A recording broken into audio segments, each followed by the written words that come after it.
Sa probinsya po, Sir Jess, nasakop ng probinsya ng Samar, sa isang liblib na baryo, o masasabi ng tagong baryo, dahil sa ito'y bukod sa malayo na sa sentro ng mga panahong yon, ay literal na marami pang mga naglalakihan at mga nagtataasang mga puno at mga talahib sa aming baryo. At ito'y iba kung ikukumpara sa panahon natin ngayon. Doon po ako, Sir Jess, isinilang, lumaki at nagkaisip, at namulat akong isang sabongero ang aking amang, si Itay Ramon. Hindi lamang si Itay, maging sina lolo at ang aking mga tiyuhin, ganoon pa may, sa kabila ng kanilang mga kinahiligang bisyo o sugal bilang mga magsasabong, ay wala po akong masasabi sa ugali ng aking mga tiyuhin, lalong-lalo na si Itay Ramon, dahil bukod sa ito'y maalaga at mapagmahal sa amin na kanyang pamilya, ay masipag din ito sa anumang gawain sa bundok. Dahil sa aminado akong lubhang mahirap ang sitwasyon ng aming pamilya noon, sa kabila ng pagiging masipag ni Itay, kung kaya't ay tanging elementarya lang ang aking natapos noon. Malayo po kasi, wala pang high school sa aming baryo noon. Madalas kong nakikitang magkakasama sina Itay, Lolo Paquito, at ang mga tiyuhin kong pumupunta sa mga lugar o baryong may magaganap na sultada.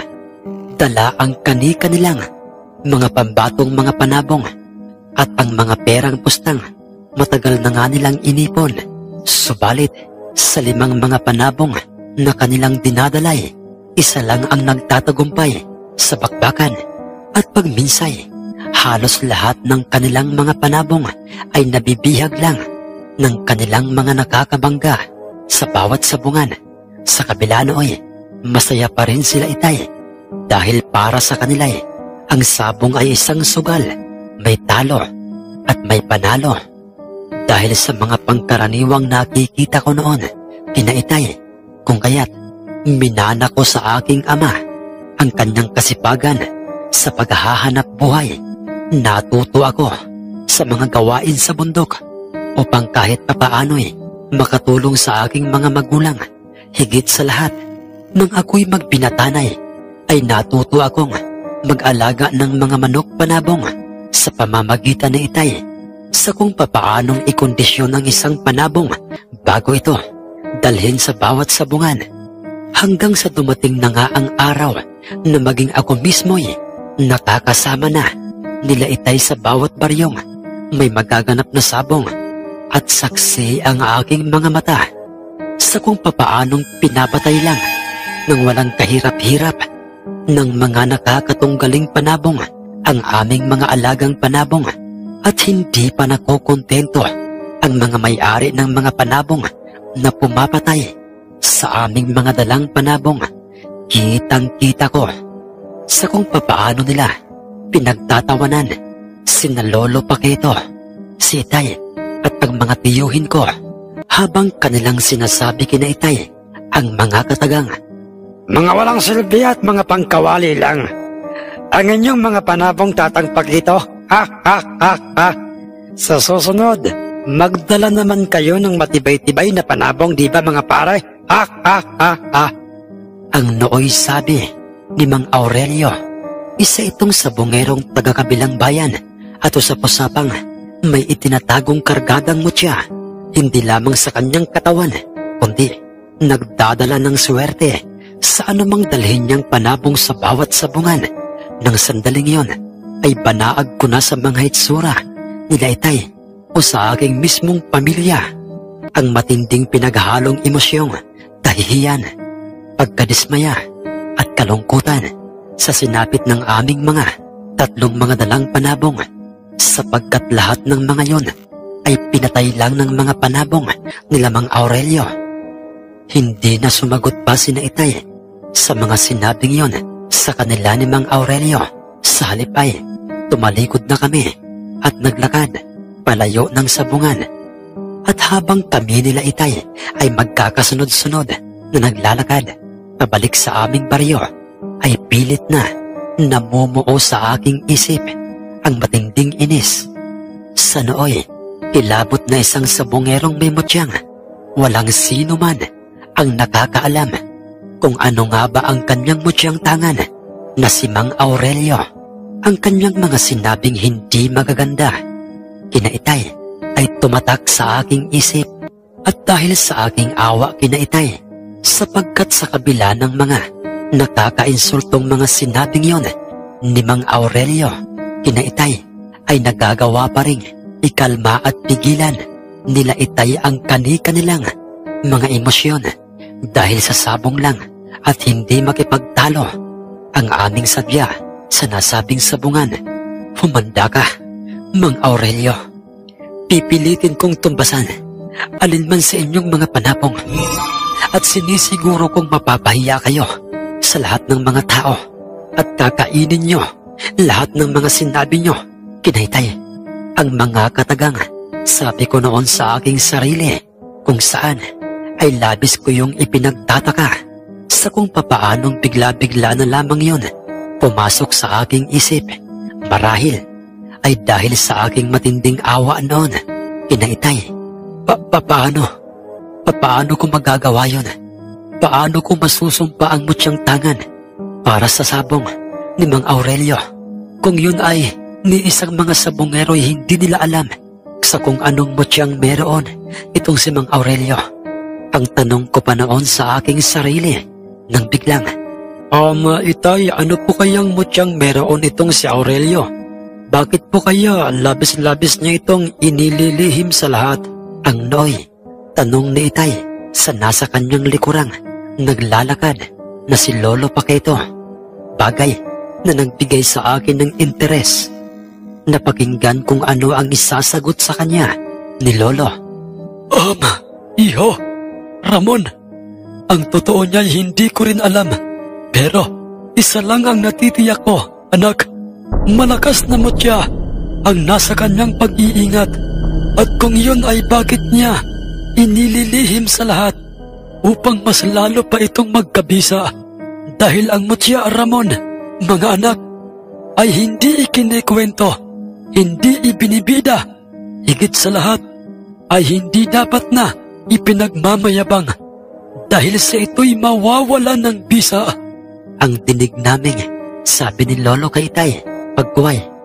Kung ganoon po, Itay, ano-ano po ba ang mga mutya na masasabing mabisang-mabisa pag ito'y ginamit, lalong-lalo na nga po sa larangan ng sabong?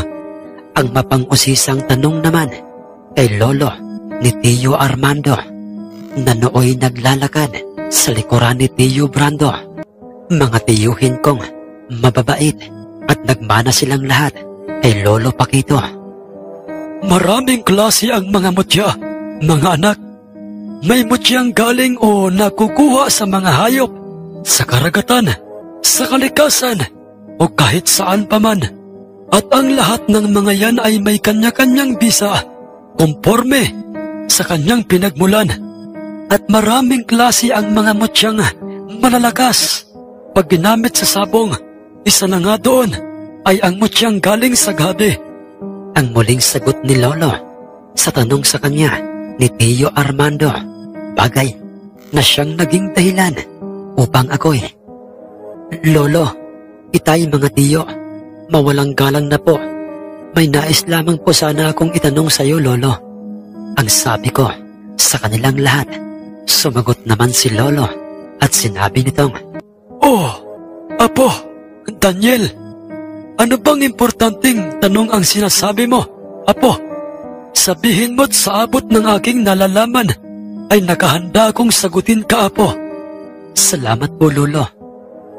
Lolo, paano po ba makakakuha ng isang mutya upang gamiting pampaswerte sa sabong? At bukod po sa mutyang galing sa gabi ay ano pa po, Lolo? Yung malakas na mutyang nakukuha sa kalikasan, napahinto sa kanilang ginagawang paglalakad, sina Itay, at nagkatitigan sila sa isa't isa. Sa kanila, marahang ibinaling sa akin ang kanilang mga paningin. Tika lamang, anak Daniel. Bakit mo naitanong yan kay lolo mo? Wala po, itay. Yun lang po kasi ang naisip kong itanong kay lolo. Ha, ha, ha, ha, ha. Hayaan mo siya, anak Ramon. Iho, Daniel, apo. Ang mga mutya ay kusang ibinibigay ng kalikasan sa isang tao. Sa madaling salitay, magkakaroon ka nito o ikaw ay makakakita nito nang hindi mo inaasahan. At ang tungkol sa iyong katanungan kung ano ang isang mutyang galing sa kalikasang malakas at mabisang mabisa, heto iho, minsan ko na itong pinangarap na magkaroon ako ng mutyang ito. Pero hindi ako pinalad na magkaroon noon. Apo, nakikita mo ba yung mataas at matandang punong niyog na yon? Itinuro sa akin ni lolo ang isang matanda at mataas na puno ng niyog na nooy nakatayo di kalayuan sa daan sa bundok na aming pinatatayuan. Kasunod ay, ayon sa aking ama, apo, kapag ka-aksidenteng ikaw ay nasa bundok at nakakita ka ng isang layugan o mataas na puno ng niyog at ito ay nagsanga o ang ibig kong sabihin ay iisa lang ang kanyang katawan, subalit 2 puno ng niyog ang nasa kanyang itaas o masasabing nagsangang puno ng niyog. Ang gawin mo, apo, umakyat ka sa nagsangang niyog at gamit ang talim ng iyong itak ay kumuha ka ng balat sa 2 tigmagkabilang nagsangang puno ng niyog. Huwag na huwag mo itong ipapakita sa ibang tao, lalo na sa may-ari ng makakalaban ng iyong panabong. Huwag na huwag mo rin itong uhugasan at pagkatapos, apo, madilim-dilim pa'y o hindi pa sumisikat ang araw, ay magdala ka ng isang maliit na palanggana. Pumunta kang ilog at lagyan mo ng tubig ang palangganang iyon. Huwag na huwag mo ring ipapakita sa ibang tao, maliban sa iyong pamilya, ang iyong dalang maliit na palangganang iyon na merong lamang tubig galing sa ilog.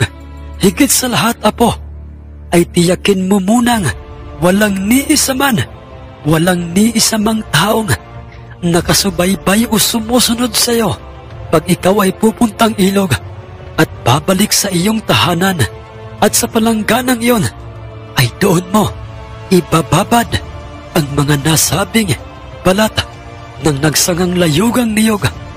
pagkamangha ang noy aking nararamdaman sa mga narinig kong iyon kay lolo, subalit hindi sinaitay at ang aking mga tiyuhin sapagkat yun ay naikwento na sa kanila ni lolo noon.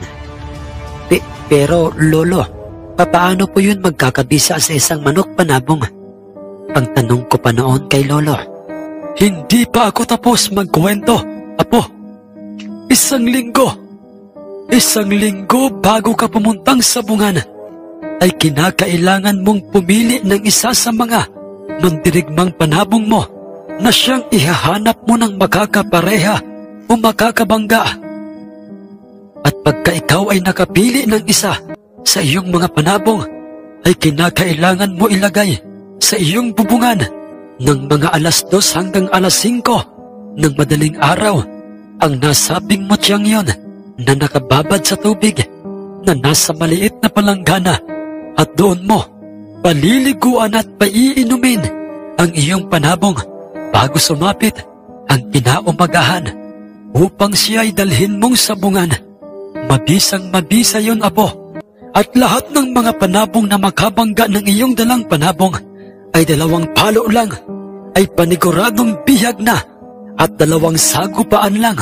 Pagbagsak ng kalaban niya'y mangingisay-ngisay na ito. Iyan na ang bisa ng mutyang nagmula sa balat ng nagsangang layugan o matandang niyog, at nasisiguro kong maging ang tangang mutya ng sabungherong si Aurelio ay hindi niya kayang sumpain ang mutyang yun. Pagkatapos na sabihin yun, ni Lolo sa akin ay nagpasya na nga kaming magpatuloy sa paglalakad pabalik sa aming baryo dahil kahit papaano'y kami ay nakapagpahinga sa paraang habang nagkuwento si Lolo ay kami ay pansamantalang naupo sa nasa lupang malaking punong mangga. Tumanda na ako, apo, sa bundok, maging ang iyong ama at mga tiyuhin, pero ni minsan ay wala kaming nakitang ganoong puno. Madalang o bibihirang makita ang nasabing punong yon, pero may mga taong pinalad na makakita noon at sinuwerteng makakuha ng nasabing mutsyang yon. Ang dagdag pang sabi sa akin ni Lolo, at nananatili lamang ang bisa noon, anak Daniel, sa sino mang mga sabongerong nagtataglay ng ganoong klaseng mutya kapag ka nananatili siyang isang mabuting sabongero. Dahil ang mutyang galing sa nagsangang layugang niyog ay sadyang mabisa sa larangan ng sabong. Ang dinig ko namang sabi sa akin ni Itay hanggang sa kaming lahat ay makarating na nga sa aming mismong baryo at pagkatapos naming lahat na makainom ng kapeng inihanda sa amin ni Inay Lucianay na aming ipinaris sa sumang gawa sa kamote, ay nagpaalam na rin sa amin ng aking mga tiyuhin at kasama nila si Lolong umuwi sa kani-kanilang mga tahanan. Ang kagustuhan kong makakuha ng mutyang galing sa nasabing nagsangang punong layugang niyog sa paglipas ng mga araw ay para bang ako'y nawawala na ng pag-aasang magkaroon o makakita noon dahil sa halos nagalugad na o naikot na nga namin nila Itay at ng aking mga tiyuhin ang bundok sa aming baryo at maging ang kasulok-sulukan ng gubat ng aming mga kadikit baryo. Pero nabigo kaming makakita noon. Lumipas pa ang mga araw hanggang sa naisip kong baka hindi totoo ang kwento tungkol sa mutyang yon at yun ay kwentong barbero lang at walang katotohanan, kung kaya't dumating na nga ang sandaling kinalimutan ko na ang tungkol sa bagay na yon. Nagpatuloy kami ni Itay sa pagdayo ng sabong sa kung saang lugar at nagpatuloy din ang mga kabiguan ng aming mga dalang mga panabong. Mas lalo pang kinutya, pinagtawanan at binaliit ng grupo nila Mang Aurelio, sina Lolo at Itay at ang aking mga tiyuhin, ngunit nananatiling mapagpahinuhod o mapagpakumbaba sila Itay. Subalit sadyang totoo ngang mapagbiro ang panahon o ang kapalaran dahil sa ang bagay na nooy inisip kong isa lamang kwentong barbero at walang katotohanan ay magiging totoo. At naging saksi mismo ang aming mga mata ni Itay. Dahil, Itay, nakikita niyo po ba ang nakikita ko? Ang alin ba, anak? Saan ha? Hindi. Totoo ba ito? Anak, may isang matandang nagsangang punong niyog dito mismo sa lupain, sa bundok nila Mang Abner. Totoo ba ito, anak? Totoo ba itong ating nakikita, anak? Ang nooy sabi ni Itay nang minsang kaming dalaway magkasamang inupahang magtabas sa bundok o sa lupaing pag-aari nila Mang Abner. Matinding pagkamanghaang nooy pareho naming nararamdaman ni Itay dahil kitang-kita naming dalawa ang mataas at nagsangang puno ng niyog. Nagpalingaling nga kaming dalawa ni Itay sa paligid sa pagbabakasakaling mayroong ibang taong naroon at nang matiyak naming kaming dalawa lang ang naroon ay marahan naming inihakbang ang aming mga paa papalapit sa nasabing mataas na punong niyog na yon at nagsanga. Imposible ito, anak. Paano nangyari ito? Sa tagal ng panahon ko nang nagbabalik-balik sa bundok na ito o sa mismong pwestong ito ay niminsay wala akong nakitang nagsangang punong niyog dito. Anong klaseng kababalaghan ba ito? Ang nagtatakang sabi sa akin ni Itay habang hawak ng kanyang kamay ang katawan ng punong niyog Itay, ano pong pinabalak niyo ngayon? Dumito ka lamang anak, at aakyat ako sa itaas ng nagsangang katawan ng punong niyog na ito at kukuha ako ng balat sa kanyang tigmagkabilang katawan o sa kanyang mismong nagsangang katawan na kagaya ng sinasabi ng iyong lolo. Matagumpay nang nagawa ni Itay ang mga sinabi sa amin ni lolo. Ikiisang balat galing sa katawan ng dalawang punong niyog na nagsanga ang kanyang tinapyas at kinuha doon. At pagkatapos ay bumaba si Itay at sinabi niya sa akin, "Anak, Daniel, wag na wag mo itong ikuwento sa ibang tao. Maliban lang kina lolo mo at sa iyong mga tiyuhin. Walang sino man ang dapat na makaalam sa bagay na ito. Makakaasa ba ako, anak?" Buong galang naman akong sumang-ayon ng paulit-ulit sa mga sinabing yun sa akin ni Itay. Magkatulong kaming dalawa ni Itay na tinapos ng maayos at malinis ang aming ginagawang pagtatabas sa bundok o sa mismong lupain ni Lamang Abner, kung saan ay walang kamalay-malay noon itong si Mang Abner sa mga nangyayaring milagro sa kanyang mismong lupain sa bundok. Sapagkat kagaya ng sinabi ni Itay, magkailang beses na nga siyang inupahan na magtabas sa lupain ni Mang Abner, ay ni minsay hindi niya nakita doon ang nasabing matandang punong niyog na merong nagsanga sa dulo noon. Walang mapaglagyan ang tuwa at saya kina lolo at sa aking mga tiyuhin nang aming maikwento sa kanila at ipinakita ang kinuha ni Itay na mutyang galing sa nagsangang punong niyog. Maging sila may hindi makapaniwala sa milagrong nakita at nasaksihan naming dalawa ni Itay. Totoo ngang ang mundo'y binabalot ng misteryo at kababalaghan. Ganoon pa may, masaya ako't hindi man ako sinuwerteng makakita o makakuha ng mutyang yan. Pero isa sa aking mga anak ang piniyayaan ng kalikasan ng swerteng ito, anak Ramon.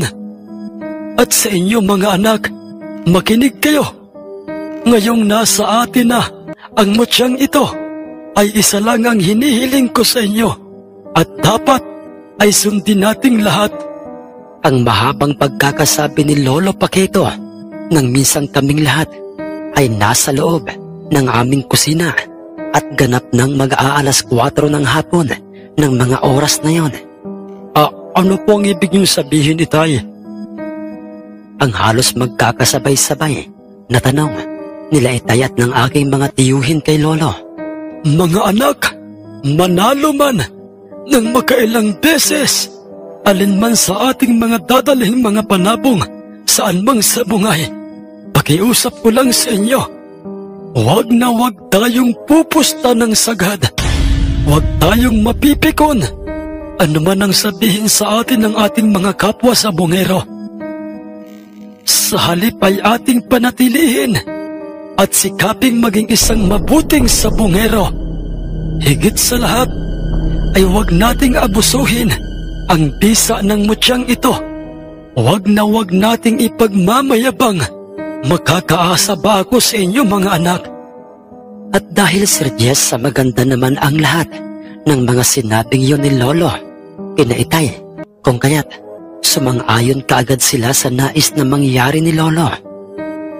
Sige na anak Ramon, ihanda mo na yang nakuha mong mutya o yang mga nasabing mga balat ng punong niyog.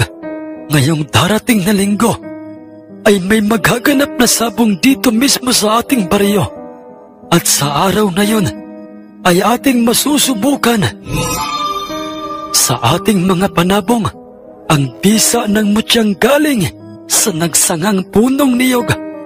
At pagkatapos na sabihin yun ni Lolo kina Itay, ay nagpaalam na sila sa amin at sinabi nilang babalik na lang sila sa aming tahanan, dala ang kani-kanilang mga panabong sa araw na magaganap na ang sabong sa aming mismong sabungan at paniguradong hinding-hindi mawawala sa araw na yon ang grupo ni Mang Aurelio.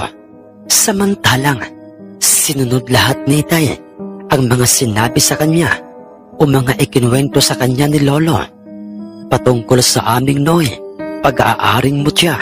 Mabilis kaming dalawang naghanda ng isang maliit na palanggana at nang sumapit na nga ang alas 4 ng madaling araw ay isinandok niya ang nasabing maliit na palangganang yon sa ilog o sa madaling salita nilagyan yun ni Itay ng malamig na tubig galing sa rumaragasang buhay na ilog at pagkatapos ay kanyang ipinatong yun sa aming mismong bubungan sa tuwing sasapit ang hating gabi hanggang sa magbukang liwayway kung saan ay nakababad na sa nasabing tubig na yun ang 2 pirasong tinapyas na balat ng nagsangang punong niyog.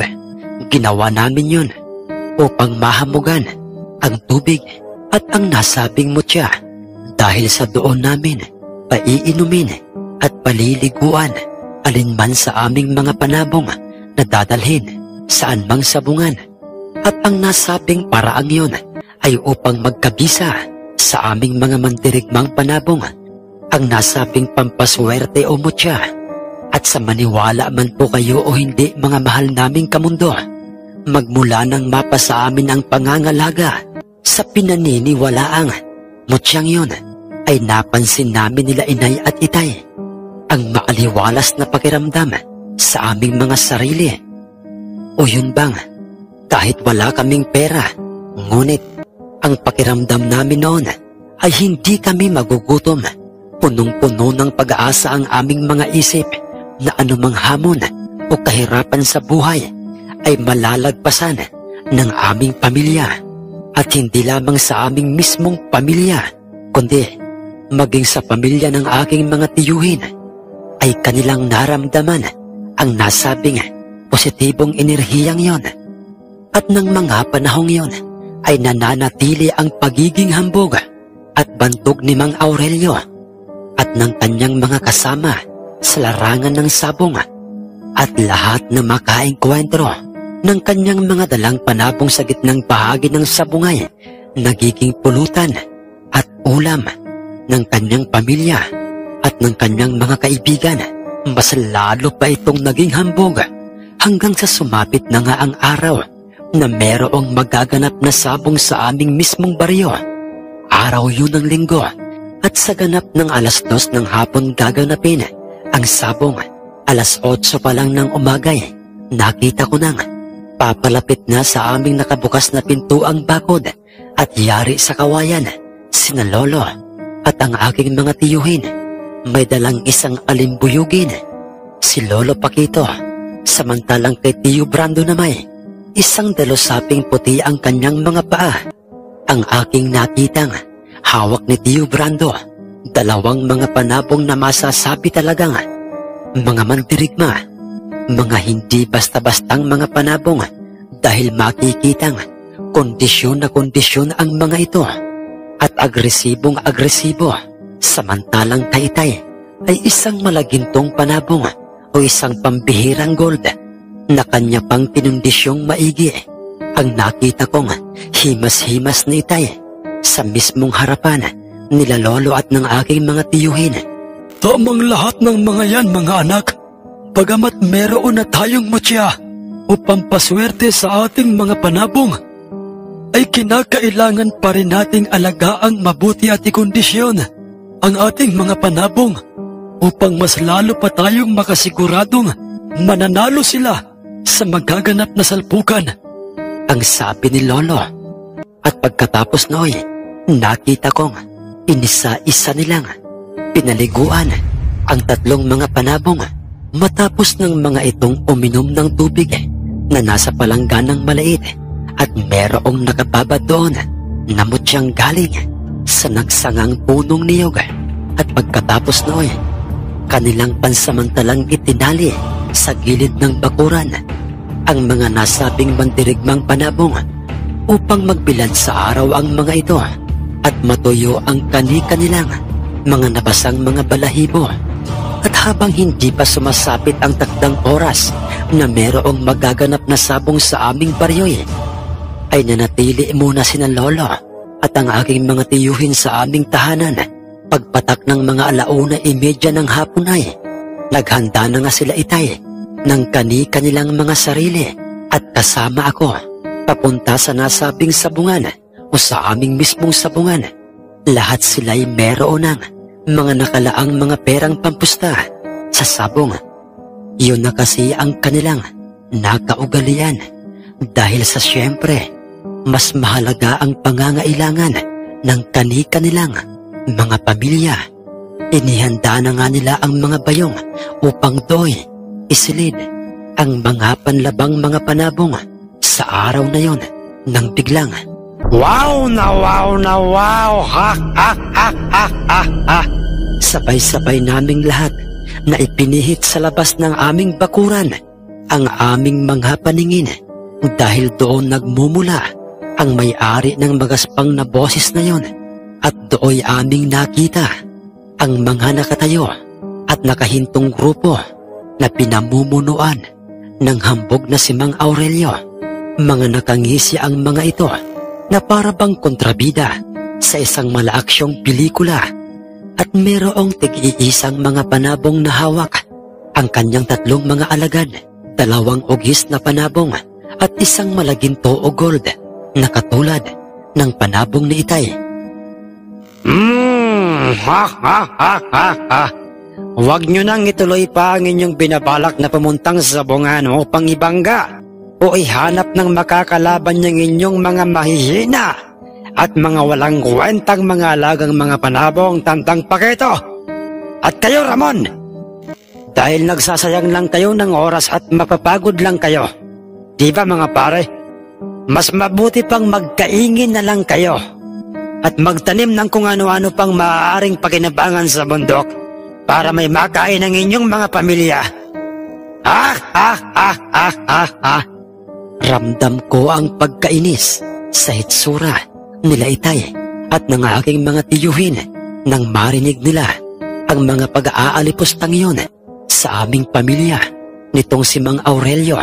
Subalit, nagtagumpay pa rin silang pigilan ang kanilang emosyong nararamdaman dahil inisa-isa silang tinapunan ng makahulugang tingin ni Lolo Paquito, sina Itay, na para bang sinasabi sa kanila ni Lolong wag na lamang pansinin at patulan pa ang mga pang-aalipustang yun nila Mang Aurelio.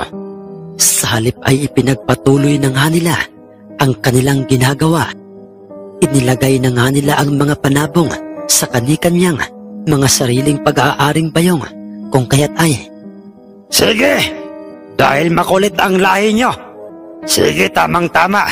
3 mga panabong ang aming dala at ganoon din sa inyo. Kung kaya't ay sige, itong ating mga panabong ang paghaharapin natin mamaya dito sa inyong mismong sabungan. Maliwanag ba? Tandang Paquito, Ramon! Ang tinig pa naming sabi ni Mang Aurelio. Sige, Aurelio, payag kami dyan. Kung yan ang gusto mong mangyari. Ang maiksing sagot sa kanya ni Lolo. Ha ha ha ha ha! Sige, Tandang Paquito. Ganto, makinig ka o kayong lahat. Para naman ay ganahan kayong magsabong kahit pa'y mga pangkawali lang. Yang inyong mga panabong na yan. Makinig kayo. Bibigyan ko kayo ng magandang partida.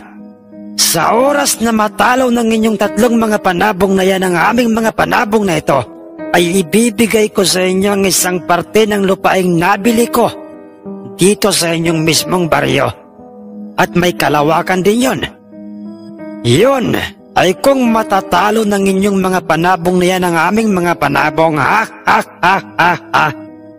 Katulad ng mga naunay ay nanatiling tikom ang mga bibig nila Itay at Lolo sa mga kahambugan at mga pambabastos nitong si Mang Aurelio at ng kanyang mga kumpare sa aming pamilya.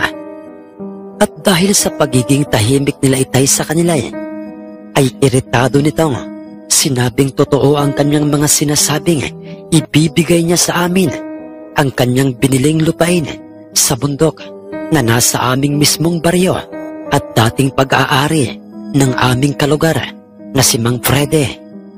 Bago ang mga ito tumalikod at naglakad na papunta sa aming sabungan, rinig na rinig pa namin ang kanilang mga pag-uusap at mga tawanan habang sila'y papalayo na sa aming bakuran. Subalit hindi mahalaga o hindi interesado sina Itay at si Lolo sa kanyang sinasabing ibibigay na lupain kung sakaling matalo ng aming mga panabong ang kanyang mga panabong. Sa kabila ng mga hindi magagandang mga sinabi ni Mang Aurelio sa aming panabong, ay masaya pa rin kaming magkakasama nila Lolo at nila Itay papunta sa aming sabungan, dala ang mga bayong o ang aming mga panabong.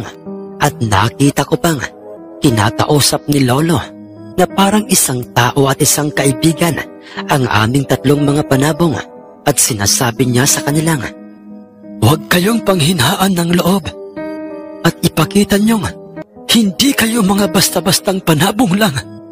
Malaki ang aming tiwala sa inyo, sa inyong mga kakayahan." Hindi naman bago yun sa aking pandinig, dahil katulad ni Lolo, ganoon din ang nakikita at naririnig ko kina Itay at sa aking mga tiyuhin. Kinakausap nila na para bang isang matalik na kaibigan ang kani-kanilang mga alagang panabong sa tuwing ang mga ito'y pinapakain at pinapaliguan nila. Higit sa lahat ay hindi nila ito sinasalbahe. Pagkarating namin sa aming mismong sabungang nakapwesto sa gilid ng palayan at napapaikutan ang mismong sabungan ng mga nagtataasang mga punong niyog, ay nakita naming dinagsa ng mga dayuhang mga sabungero at mga mamumusta ang aming sabungan, at nasisiguro kong ang iba sa kanila'y nanggaling pa sa ibang bayan, at sa aming mismong bayan dumalo ang mga ito sa nasabing sabungan dahil sa kanilang nabalitaan na nasa aming sabungan ang nooy bantog at hambog na sabungerong si Mang Aurelio. Ilang sandali pa'y habang kami nila Itay ay nasa silong ng malaking punong manggang hindi kalayuan sa nasabing sabungay, merong nagsalitang, Ay nako, Pare Ramon, Tatang Pakito. Kung ako po sa inyo ay manonood na lang ako ng sabong at pupusta sa mga sabong ni Aurelio dahil panigurado ang panalo, at saka yung mga dalang panabong nyo ang mas maganda sigurong gawin sa mga yan ay balik nyo na lang sa kanilang mga kulungan, dahil kapag ang mga yan ay natipuhan ni Aurelio ay masasayang lang ang mga yan. Ang biglaang pagkakasabi ni Mang Ricardo kina Itay, kung saan ay makikita ang mga itong nasa aming likuran at kasama niya ang kanyang dalawang kaibigan at mga kumparing sila Mang Abraham at si Mang Ador. Silang tatlo ang mga dating kumpari at kaibigan nila Itay at ng aking mga tiyuhin, at sa iisang baryo lang nakatira ang mga ito. Noong unay, palagi sila ang nakakasama nila Lolo at nila Itay sa bawat sabungang kanilang dinadayuhan. Subalit ang mga ito'y malakas o sagad kung pumusta sa sabong, at nang matalo sila ng malaking halagang perang ipinusta sa aming mga panabong, ay umiwas na ang mga ito kina Lolo at Itay. Hindi lamang yun, sinisiraan pa nila ang aming pamilya, lalo na sina Lolo at Itay, sa paraang ipinagkakalat nilang mahihina at walang kwenta, malas ang mga alagang panabong nila Itay, at ang lahat ng yon ay nalaman nila Itay at Lolo. Subalit wala silang marinig kina Lolo at Itay at maging sa aking mga tiyuhin na kung anong mga hindi magagandang mga salita laban sa kanila. Sa halip ay tao pa rin at kaibigan ang turing nila Itay at Lolo sa kanilang tatlo. Higit sa lahat ay bilang isang kalugar. Tama si Paring Ricardo, Tatang Pakito, Paring Ramon. Dahil gayahin niyo kami, nakapagbundar na kami ng mga gamit sa pagsasaka at pangingisda dahil sa mga perang ipinusta namin sa mga panabong ni Aurelio. Di ba, Paring Ador? Nakangising sumang-ayon naman si Mang Ador nang marinig niyang sinabi yon sa kanya ni Mang Abraham. Ngunit, Ricardo, Ador, at Abraham, masaya kami sa mga tagumpay na inyong natanggap, mga iyo. Pero, sana naman, sa mga pagkakataong ito, ay matuto tayong irespeto kung ano man ang naging desisyon at gusto ng ating kapwa. ang dinig naming seryoso at mahinang pagkakasabi ni Lolo sa kanilang tatlo, kung kaya't ay tumalikod na ang mga ito at para bang sila'y napahiya.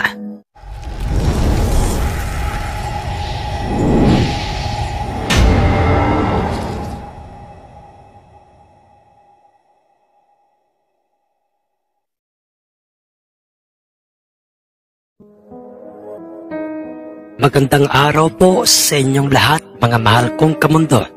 Sa lahat po ng mga hindi nag-escape ng ads, sa mga nag-like, sa mga nag-comment, at nag-share ng ating kwentong ito. Maraming salamat po sa inyo. Mga mahal kong kamundo, narito na po ang pagpapatuloy ng ating kwentong ito. Ilang sandali pa'y nakita naming papalapit na sa aming kinaroroonan ang magkakaibigang sina Mang Aurelio, at nang sila'y nasa aming mismong harapan ay nag-uwi ka itong, Ano pa ang ating inaaksayang oras?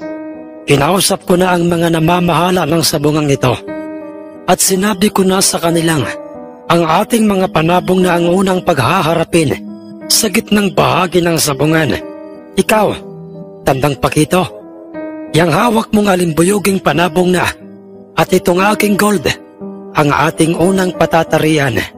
Sa mga sinabing yun ni Mang Aurelio sa amin, ay mabilis namang sumang-ayon sa kanya sina Lolo at si Mang Esteban na isang batikan at upahang magtatari ang kinausap ni Lolo na siyang magkakarga ng tari sa paanan ng aming alimbuyugin, samantalang sa panig naman nila Mang Aurelio ay ang kanyang isang kumparing dalubhasa sa pagkakarga ng tari sa paanan ng isang panabong.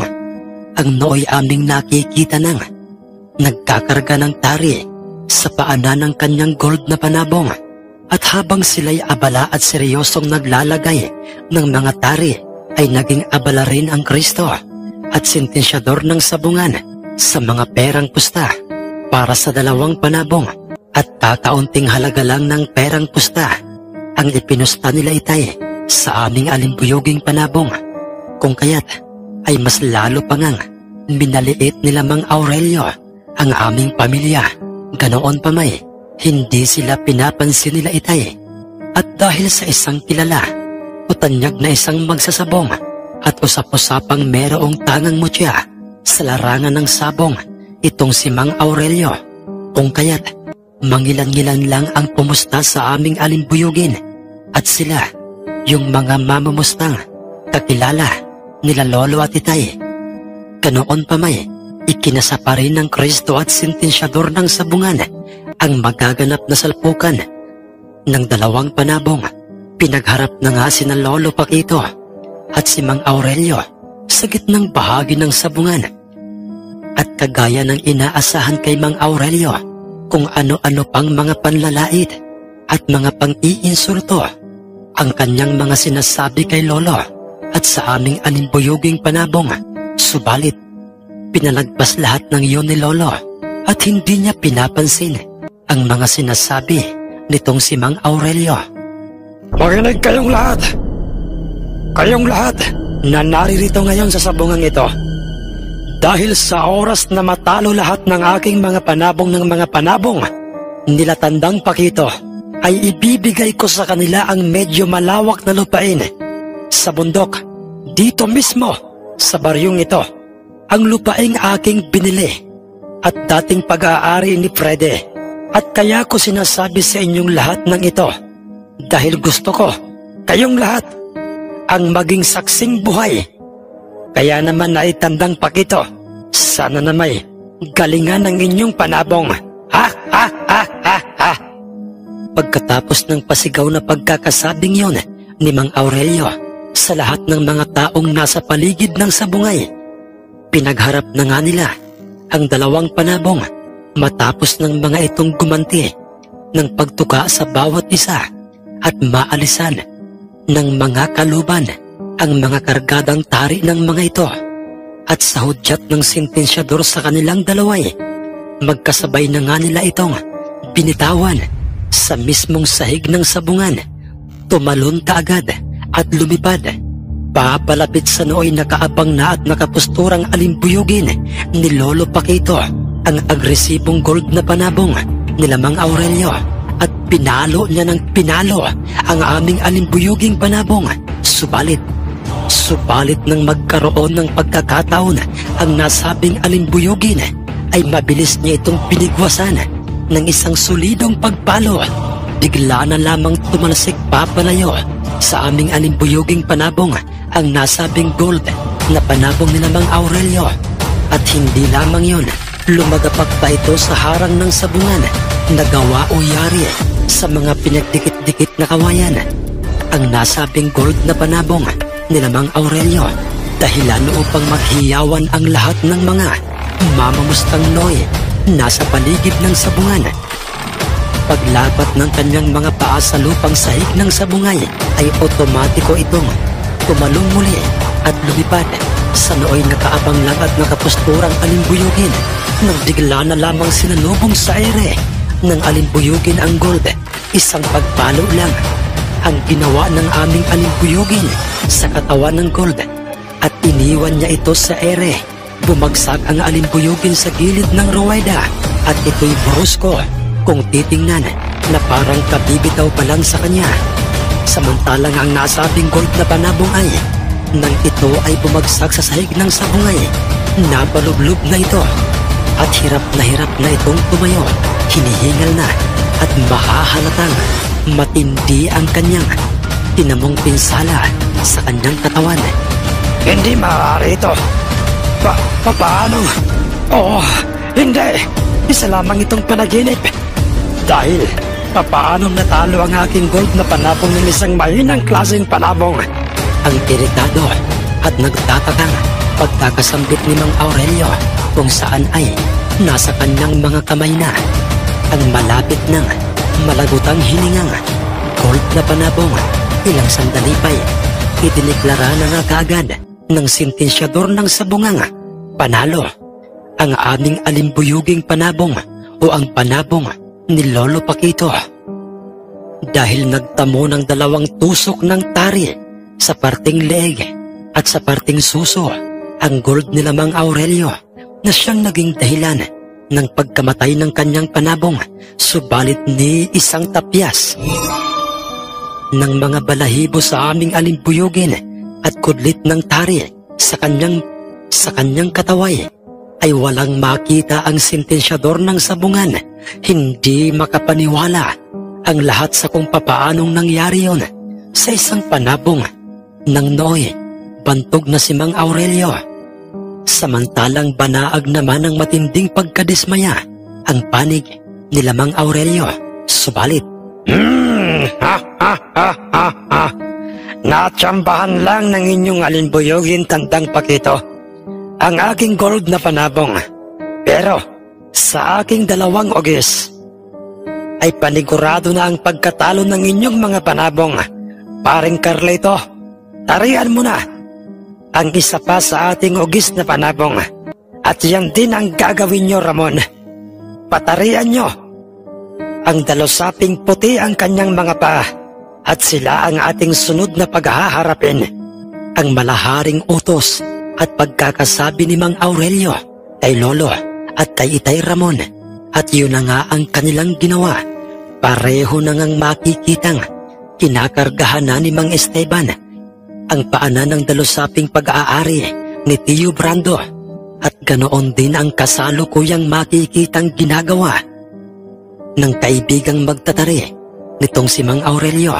Muling naging abala ang Kristo at sentensyador ng sabungan sa pagsasaayos ng mga perang pusta para sa dalawang mga panabong. Subalit ng mga pagkakataong yon ay mas marami na sa mga mamamustang naroon ang pinili o pumusta sa aming dalusaping panabong, bagay na mas lalo pang nagbigay ng matinding pagkairita kay Mang Aurelio. Subalit katulad ng dati, maliit lang ang perang ipinusta nila lolo sa aming dalusaping panabong. Ilang sandali pa muli na nga nilang pinagharap sa gitnang bahagi ng sabungan ang dalawang mga panabong na nooy makikita nang pareho nang may mga kargadang tari. Hindi ang katulad mo o ang katulad nyo, Tandang Pakito, ang magpapahiya sa akin sa larangan ng sabong at mas lalong hindi ang inyong mga mahihinang mga panabong ang kukontra sa aking mutyang matagal ko nang pinakaiingatan. Ang nooy sabi pa kay Lolo Pakito nang nooy kaharap niyang may hawak na ugis na panabong na si Mang Aurelio, kung saan ay makikita na nga silang dalawang nasa gitnang bahagi na ng sabungan. Nanatiling tikom ang bibig ni Lolo at hindi niya ito pinapansin, at sa hudyat ng sentensyador ng sabungan sa kanilang dalaway, magkasabay na nga nilang binitawan sa ikalawang pagkakataon ang dalawang panabong. Paglapat ng mga paa ng nasabing dalusaping panabong ni Tio Brando sa sahig ng sabungay, bigla na lamang itong umatras palayo sa kanyang kaharap na ugis. Bigla na lamang itong bumuelo at lumipad ng mataas papalapit sa nasabing ugis na panabong. Subalit sinalubong siya sa ere ng nasabing ugis, at nang silang dalaway magpang-abot na nga sa ere ay umaatikabong pagbakan ang noy. Kasalukuyang makikita sa dalawang mga panabong. Masasabi talagang mabilis pumalo ang ugis, subalit di hamak na mas mabilis sa kanya ang aming dalusaping panabong, at marami itong pinakawalang mga pagpalo sa aming dalusaping panabong. Ganoon din ang dalusaping panabong sa kanya, at nang silang dalaway pumagsak na nga sa sahig ng sabungay, ay bigla na lamang lumublob ang ugis sa sahig ng sabungan, at ito'y makikita nang nahihirapan ng tumayo at wala ng palya ang pagbukasara ng kanyang tuka. Hinihingal at basang-basa na ang kanyang mga balahibo dahil sa kanyang mga tinamong sugat o pinsala sa kanyang katawan. Nagkasalubong na ang mga kilay ni Mang Aurelio at pawisan na ang kanyang noo at maging ang kanyang leeg, dahil katulad ng mga mamamustang pumusta sa kanyang ugis na panabong, ay naging panaag na ng matinding pagtataka ang kanyang hitsura. Wala na ngang sinayang pang-oras ang sentensyador ng sabungan. Pasigaw nitong idiniklara sa lahat na panalo ang aming dalusaping panabong na pag-aari ni Tio Brando, dahil nang pinareho ng sentensyador o pinagharap ang dalawang panabong, ay hindi na kumanti ng pagtuka sa aming dalusapi ang ugis.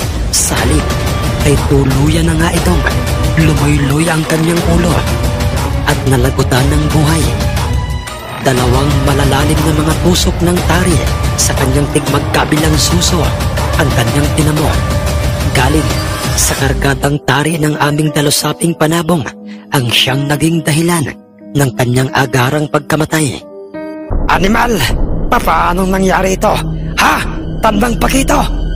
Papaanong? Hindi! Huwag mong sabihin meron ka o meron kayong kargadang sapin o mutya sa inyong mga panabong. Umamin ka, Tandang Pakito! Anong mutya ba? Anong mutya ba ang ginamit nyo? At nagawa niyong kontrahin ang aking mutya? Sumagot ka! Nang sandaling yun, Sir Jess, ay sinagot na nga siya ni Lolo Pakito. Ngunit sa mahinang pananalita at sinabi niyang, "Ang totoo niyan, Aurelio, ay wala kaming mutya. Usapin sa aming mga panabong na aming ikinakarga sa kanila. Kahit pa'y surhiin nyo ang kanilang mga paang merong mga kargadang tari. At saka Aurelio, Sinunod lang namin ang mga sinabi mo sa amin noon na mag-alaga kami ng mga panabong na sa oras na ibabangga sa inyong mga panabong ay hindi kami mapapahiya. Mga panabong na hindi pangkawali o pampulutan at pangulam ng inyo-inyong mga pamilya. Mas lalo pa ngang nairita si Mang Aurelio at napikon sa mga isinagot sa kanya ni Lolo Paquito. Ilang sandali pa'y, Ang huling ugis na yon, Tandang Paquito.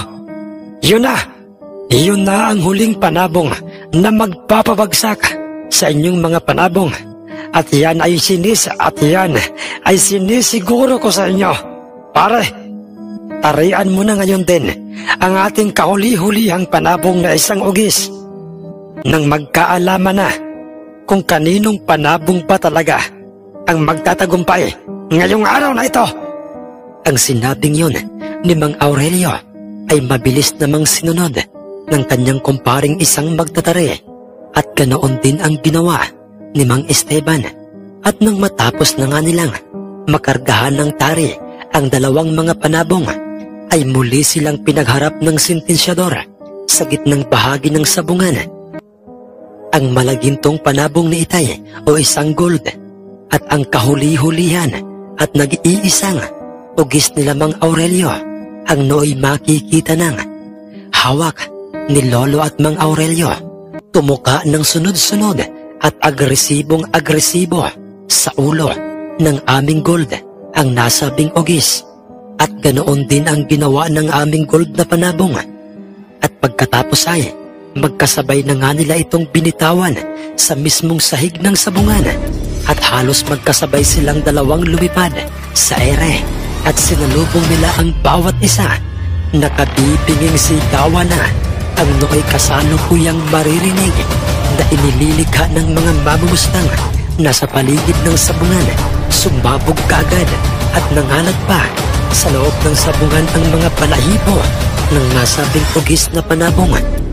At pagpagsak ng mga ito sa mismong sahig ng sabungay ay ora-orada kaagad nilang pinalo ng pinalo ang bawat isa sa kanila. Sadyang napaka-agresibo makipaglaro ng ugis. Pumapalo ito na parang hindi niya muna pinag-iisipan, ngunit ang malaginto o gold na panabong ni Itay ay bilang lang ang kanyang ginagawang mga pagkilos o pag-atake sa kanya. Ilang sandali pa'y dalawang sunod-sunod na mga pagpalo ang ginawa ng gold na panabong ni Itay sa nasabing ugis. Sa lakas nooy, dumistansya kaagad. Papalayo sa gold ang ugis na panabong at napasagsak pa ito sa sahig ng sabungan. At pagtayo nito'y pinilit pa sana nitong umatake sa aming gold. Subalit bigla na lamang itong bumagsak at nangisay-ngisay. Mabilis naman itong nilapitan ng sentensyador at iniangat, at doon nakalaylay na ang kanyang mga bitukang nagmumula sa kanyang nawasak na puwitan, at ang kanyang ulo'y basag na. Dalawang malulubhang tama galing sa kargadang tari ng gold ni Itay ang naging dahilan ng kanyang agarang panghihina hanggang sa ito'y nangisay-ngisay sa sahig ng sabungan. Matapos ng sentensyador ng sabungan, kinareho o pinagharap ang dalawang panabong. Samantalang ang nasabing gold ni Itay, katulad ng aming alimbuyuging panabong na panabong ni Lolo Paquito, at ng dalusaping puti ang paa ni Tio Brandoy, ay wala itong tinamong pinsala o sugat sa kanyang katawan. Higit sa lahat ay hindi ito hinihingal. Idiniklarang muli ng sentensyador ng sabungan, panalo ang gold o malagintong panabong ni Itay. Kung kaya't nagsigawan ang mga mamamustang, sumugal ng mga perang pusta para sa aming tatlong mga panabong, bagay na labis-labis na ikinainis ni Mang Aurelio. Padabog nitong ibinagsak sa harapan ni Lolo Paquito ang kanyang wala ng buhay na ugis na panabong, at kung ano-ano pang mga walang katotohanang mga paratang o mga salita ang kanyang mga sinasabi ng paulit-ulit kay Lolo at kanya pang dinuduro-duro si Lolo Paquito kung kaya't sa kanyang ginawang pambabastos kay Loloy ay hindi na nga nakapigil pa ng emosyon itong si Tay Ramon. Mabilis niyang nilapitan ang nooy nagpupuyos sa matinding galit kay Lolong si Mang Aurelio at sinundan kaagad si Itay ng aking dalawang mga tiyuhin. At nang si Itay ay nasa harapan na nga ni Mang Aurelio, sinabi niya sa kanyang, Aurelio, ang lahat ng mga pagmamaliit mo at mga pang-aalipusta, hindi lamang sa aming mga panabong kundi maging sa aming pamilya, ay aming pinalagpas. Pero iba sa mga pagkakataong ito, Aurelio. Bakit mo ginagawa yan kay Itay? Bakit parang gusto mo siyang saktan? Bastos ka, Aurelio. Wala kang galang. Bakit hindi mo matanggap ang kabiguan ng inyong mga panabong? Ngayon, Aurelio, sabihin mo sa atin kung anong gusto mong mangyari at tayong dalawa ang magtuos. Ang nooy pagalit na pagkakasabi ni Itay sa kanya, subalit pinigilan siya ni Lolo at pinatiusapang, Tama na yan, anak Ramon. Huwag mo na lang siyang pansinin. Aurelio, wala kaming interes tungkol sa sinasabi mong lupang ibibigay mo sa amin. Hindi namin kailangan ang lupang galing sa'yo. At saka, iho, Aurelio, ang mahalaga lamang sa amin ay maibigay ang hilig ng aming mga sariling bisyo. Ngunit, hindi kami pumupusta ng sagad dahil sa meron kaming mga pamilya. Aurelio, ang pagkatalo mong ito ay hindi ibig sabihin ay walang kwenta ang iyong mga panabong. Ginawa rin nila ang kanilang makakaya, pero talagang hindi sila nakatadhanang swertehin sa araw na ito. Pagkatapos na sabihin yon ni Lolo sa kanya, may isang lalaking nagmamadali at hinihingal na tumatakbo papalapit sa mismong sabungan at siya'y isa sa mga kababaryo nila Mang Aurelio. At isang masamang balita ang kanyang sinabi kina Mang Aurelio. Aurelio, ang bahay niyo nasusunog. Ginawa namin ang lahat upang pigilan ang apoy. Subalit tanging pamilya mo lang ang aming naisalba. Wala na, Aurelio. Wala na ang inyong bahay. Ang sabi ng mamang kalapit bahay lang pala nila Mang Aurelio. Napaluhod na noon sa lupa itong si Mang Aurelio at sapo-sapo niya ang kanyang noo sa tindi ng kanyang paghihinagpis at panghihinayang. Dahil sa ang katotohanan kasamang natupok ng apoy ang mga itlog ng hantik na nooy gumawa ng bahay sa kanilang mismong bubungan na nasa kanilang mismong kusina na siyang kanyang lihim na pampaswerte o mutya. Sa larangan ng sabong ang mga pangyayaring bihirang makita sa mga hantik dahil sa karaniwang nangingitlog ang mga ito sa mga dahon ng mga punong kahoy. Nang unay, inisip niyang malas yun sa kanilang buhay. Subalit nang kanyang sinubukang kumuha ng mga itlog doon at kanyang ipinakain sa bawat panabong na kanyang dinadala sa bawat sabungay, ay doon niya napag-alaman ang totoong bisa ng mutyang galing sa itlog ng mga hantik. Magmula noon, nang mawala na ang lihim o iniingatang mutya nitong si Mang Aurelio, ay para bang naging pangkaraniwan na lang sa kanya ang bawat sabong. Naubos na ang hangin sa kanyang katawan. Higit sa lahat ay naghirap sa buhay itong si Mang Aurelio. Damay na ang kanyang mga kaibigan hanggang sa siya'y tinamaan ng malubhang karamdaman.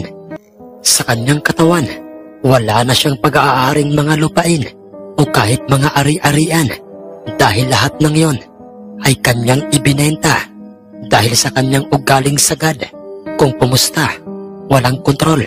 Samantalang nagpatuloy ang bisa ng mutyang aming ibinabad sa tubig na nasa palanggana, ang balat ng nagsangang punong niyog at ang bawat mga panabong na uminom doon at paliguan nila lolo ay panigurado na ang panalo.